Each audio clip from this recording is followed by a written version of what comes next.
দর্শক, এই বিষয়ে রাজশাহী থেকে সর্বশেষ জানাচ্ছেন সহকর্মী রাজু আহমেদ। আমরা এই মুহূর্তে অবস্থান করছি রাজশাহী বিশ্ববিদ্যালয়ের রাকসুর কোষাধ্যক্ষের কার্যালয়ের সামনে। আপনি যেমনটা বলছিলেন, রাজশাহী বিশ্ববিদ্যালয়ের মনোনয়নপত্র জমা শেষে, রাকসুতে মনোনয়নপত্র জমা শেষে আজকে প্রার্থীদের প্রাথমিক তালিকা প্রকাশ করা হবে।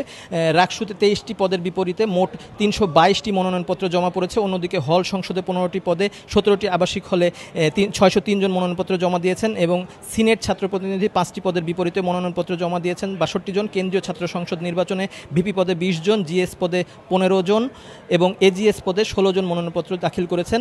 আগামী 14 সেপ্টেম্বর প্রার্থীদের চূড়ান্ত তালিকা প্রকাশ করা হবে। 25 সেপ্টেম্বর ভোট গ্রহণ অনুষ্ঠিত হবে। রাজশাহী বিশ্ববিদ্যালয়ের ছাত্রদল, ছাত্র শিবির এবং বাম দল তারা পৃথক প্যানেল ঘোষণা করেছে।